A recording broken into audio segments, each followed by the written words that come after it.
Alright, y'all, welcome back to Rooster Crow and TV, man. It's been a minute, but we back, you heard me? Alright, man, check this out before we get into this news clip, man. Keep in mind it costs $0.00 to hit that subscribe button right now, not even be fair and price match, and do the same thing if you hit that like button, you dig? Alright, man. It's been a minute, man. I had to take a little break, clear my head. It's too much crazy stuff going on in my city and just in America, period. So, I don't be feel like doing the news every day, but when I can, I'll do it, and I try my best to do a good job at it. With that being said, man, let's get into this one, man. The boy's 11 years old. That's what he's telling his father. At he's being cross-examined by his dad in court. Yes, his father is representing himself, and his father is also Ronnie O'Neal Jr., who killed his baby mama, shotgun. And then he turned around and killed his little daughter, Byron, with an axe. Right? This was all in 2018. Excuse me. It was in 2018 Tampa. Don't know what happened. Don't know, why the altercation even began. But at one point, Ronnie tried to get his then 8-year-old son to help him kill his mom. How sick is that? Now, fast forward 3 years later, trial. He's his own lawyer. Something tells me that he became his own lawyer because he knew his son, the only surviving victim of that crime, was going to be taking the stand. And he probably felt like he could use his fatherly ways to convince his son, I guess, not to say what he saw. That's what I feel. Cause this is sick, man. Very sick. Let's watch this, man. I'm gonna let y'all watch this. Starting here at 6 with this boy's act of bravery after surviving the unthinkable. I just saw my dad holding a shotgun and my mom, and mom screaming at him. That little boy testifying at his father's murder trial. He's the son of Ronnie O'Neal, his father on trial for the murder of the boy's mother and sister, and also for trying to kill Ronnie, allegedly. Now, because he's representing himself, this creates the unusual scenario of the father cross-examining, questioning his own son. The man is accused of trying to kill him, and now he is basically questioning his son's testimony. Fox 13's... Man, are you guys listening to that? The same person he's accused of killing, not only is that person his son, and this kid is 11 years old now, survived the attack, or the attack that his mom and his sister Dana survived. But now he's getting cross-examined by his dad, also known as the person who tried to murder me. Man, bruh, this little kid is going to need a lot of help. This is like another kid that we've seen just lose it all in one night, over something senseless. Who knows what that dad was thinking, trying to get a 8-year-old to help him out. But man, this is some crazy shit. He's now cross-examining his son, same kid he tried to kill 3 years prior.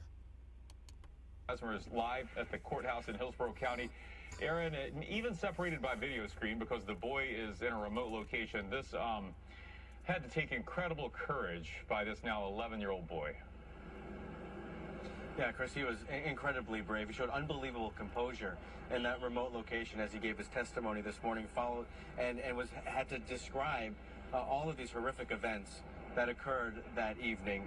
What you're about to hear is part of little Ronnie's testimony. He's 11 years old now, followed by some of the cross-examination that he experienced with his father, who, as you said, is representing himself. This was the first time that they have seen each other and spoken to each other since that the attack on March 2018.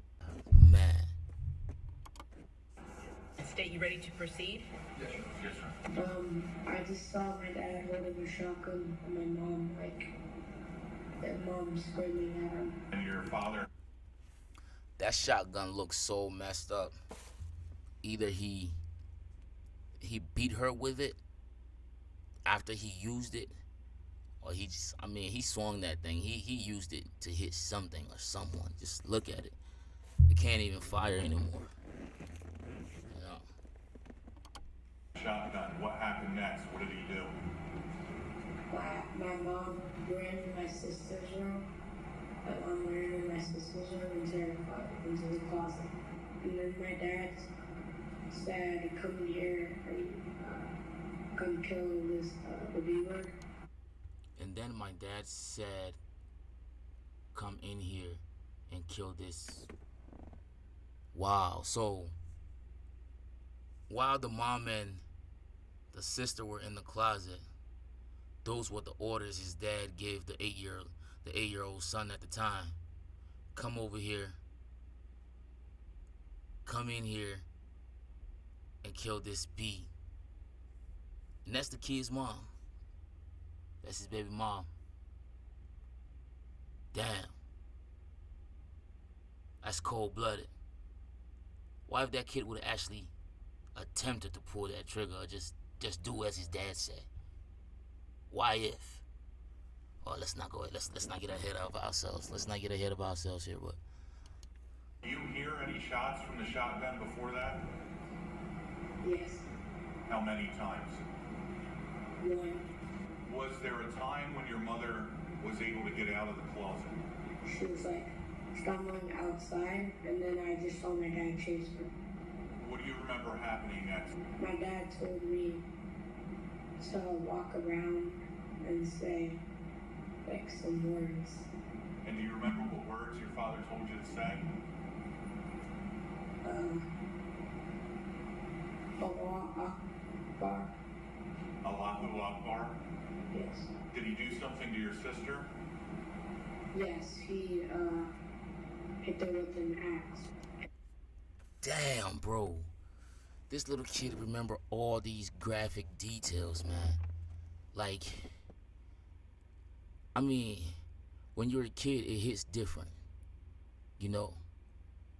And hopefully he stays on this path that he's at right now, you know, until he's a man and keeps it under control.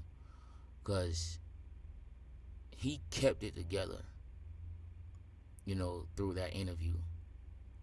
For an 8-year-old kid who's been through that much, and in my words, I feel like he was professional. He answered every question they asked him. Every single question that he was asked, he answered. You feel me? Wow. Man, that's heavy, bro. That is heavy. He went in the garage, I followed him.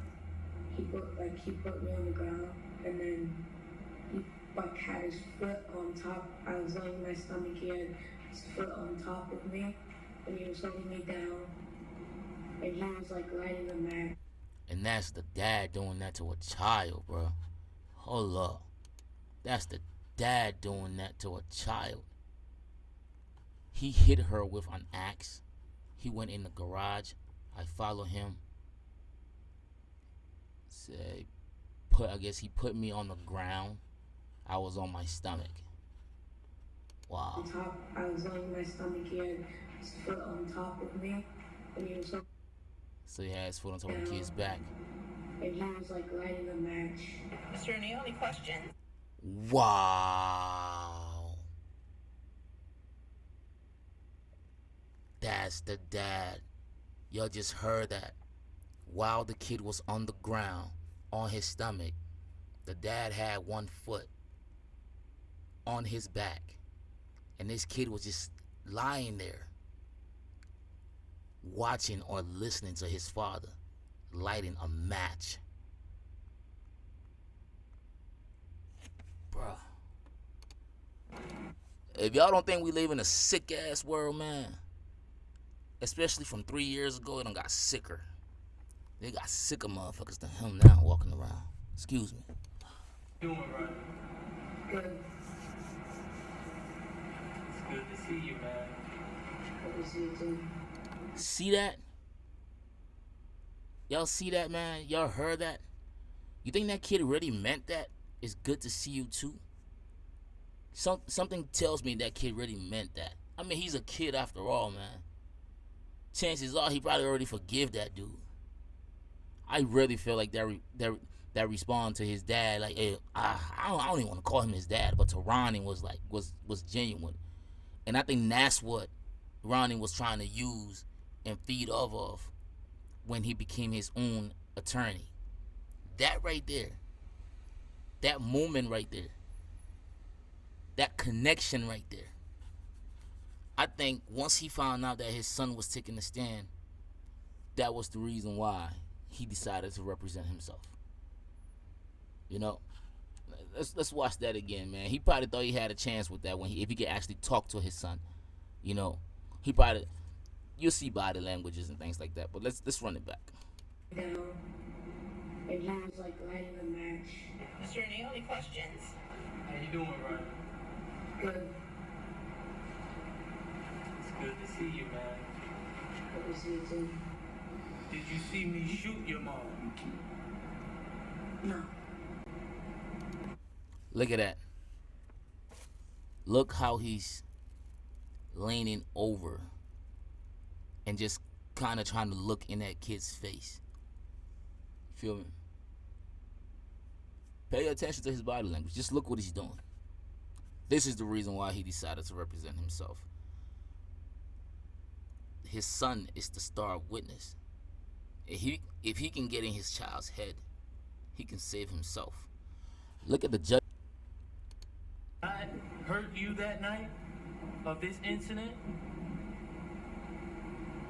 Yes. I did. And how did I hurt you? You stabbed me. Yo, that shit cut me. Just hearing a kid say that shit cut me, bro. You feel me? God take out your baby mama, your daughter, and then you try to take out your own son. So you try to end everything. Man, you took out your own family. Now this kid is out here with no parent. I mean, he definitely doesn't need you. But unfortunately, you took away his mom too. You know? Just hearing that kid tell got hit with an axe, you shot his mom. You expect this kid not to forget to forget all that? And you want to come in court talking slow and yeah, good. Thanks for being professional, bro. But that shit wasn't gonna save your ass, man. Man, listen, that's evil on a whole nother level. You try to kill me. Then we end up in court. And that's your child. We're related, father and son. And now you're cross-examining me trying to save your own ass? Like what you did to me didn't happen? Yo. Stay prayed up. Stay tooled up. Whatever kind of tool you feel like you need to stay up with. Because we live in crazy times, man. We live in crazy times. What do you guys feel about this story, man? Imagine that. I want to hear what y'all feel about this story in the comment section, man. You know, and mature, and this is going to come back around and hit them in a whole different way. You know? But yeah, man, what do you guys think? Let's chop it up in the comment section, man. Till next time.